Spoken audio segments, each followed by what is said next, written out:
Bonjour à tous, j'espère que vous allez bien. Si vous êtes ici, c'est que vous savez déjà qu'utiliser des films ou des séries pour apprendre une langue étrangère, c'est très efficace. C'est d'ailleurs pour cette raison que je propose toutes les semaines une sélection de films français à voir gratuitement et légalement sur Internet. Je vous mets le lien dans la description. Mais est-ce que vous avez déjà essayé d'utiliser un film dans votre propre langue maternelle pour apprendre le français? Ça peut paraître surprenant, mais c'est ce que moi je fais pour apprendre les langues étrangères. J'utilise parfois des films ou des séries françaises. Je vais vous montrer comment je fais et je profite également de cette vidéo pour partager avec vous ma méthode pour apprendre et retenir du vocabulaire. Allez, c'est parti! Une des principales difficultés quand on apprend une langue étrangère est de savoir trouver les bons mots pour exprimer quelque chose au plus proche de ce que l'on ferait dans sa propre langue. Donc l'intérêt d'utiliser un film dans sa langue maternelle est de mémoriser des tournures de phrases qui vont permettre de traduire au mieux ce que l'on souhaite exprimer, mais sans passer par du mot à mot, ce que l'on peut avoir tendance à faire surtout au début de l'apprentissage. Prenons un exemple concret avec la série Fiasco, disponible sur Netflix. C'est une série française très drôle, avec beaucoup de vocabulaire familier. Et c'est justement ce dont j'avais besoin. Je voulais apprendre à exprimer des mots familiers, des termes familiers et typiquement français que je peux utiliser dans la vie de tous les jours. L'intérêt de cette série, c'est qu'elle est disponible avec plein de langues audio et de sous-titres différents. Donc il y a de grandes chances pour que vous trouviez votre langue maternelle sur cette série.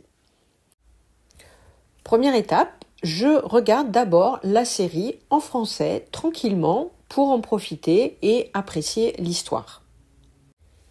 Ensuite, je choisis la langue que j'ai envie de pratiquer. Ici, on va prendre l'exemple de l'anglais et du coup, j'ai deux possibilités.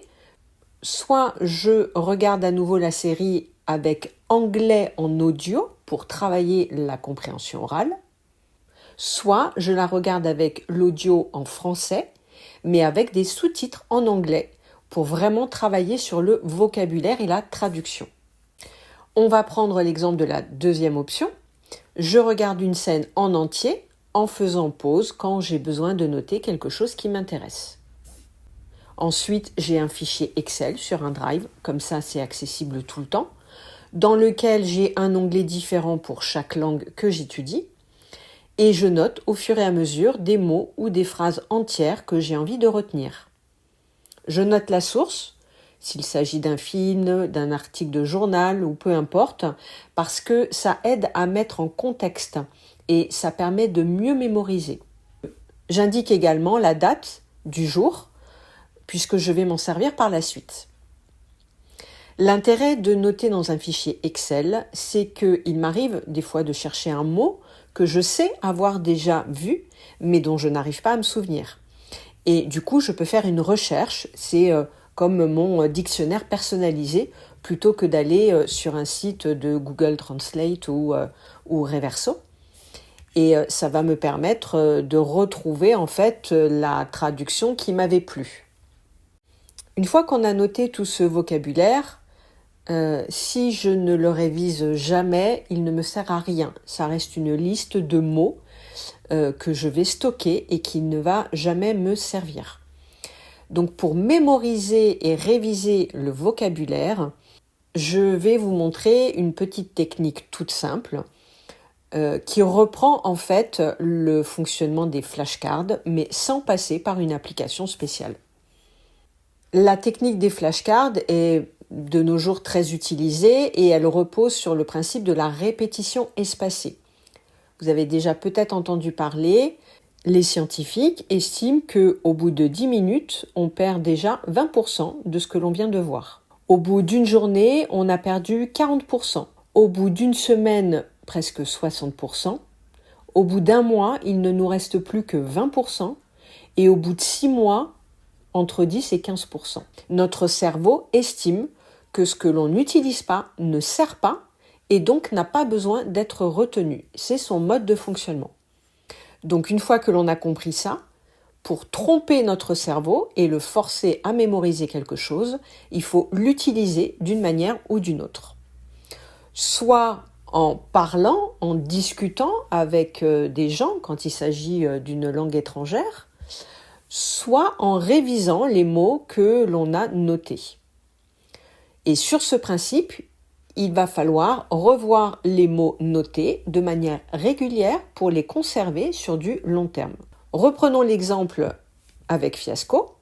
Je note la source, je note la phrase ou le mot en français, puis la traduction, et j'indique la date du jour, puisque je vais m'en servir par la suite. Si je veux réviser du vocabulaire vu il y a par exemple plusieurs mois, je sélectionne la date de la dernière révision, je passe la colonne en anglais en blanc pour ne pas voir les réponses, et je fais défiler les mots que je veux réviser. Par exemple, comment dire « j'ai du pain sur la planche » en anglais, on peut dire « I have my work cut out for me » ou « j'espère que je ne vise pas trop haut » I hope I'm not biting off more than I can chew. J'aime bien cette expression en anglais. Une fois que j'ai révisé, je modifie la date avec la date du jour. Et de cette manière, je sais que je vais devoir revoir ce vocabulaire peut-être dans 1 mois, 2 mois, 3 mois ou 6 mois.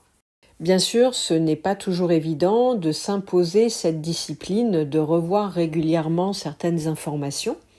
Mais en tout cas, dans un parcours d'apprentissage, c'est très important de connaître cette logique et de l'appliquer du mieux possible parce que c'est vraiment le seul moyen de retenir du vocabulaire. J'espère que cette vidéo vous a plu, que cette technique vous sera utile.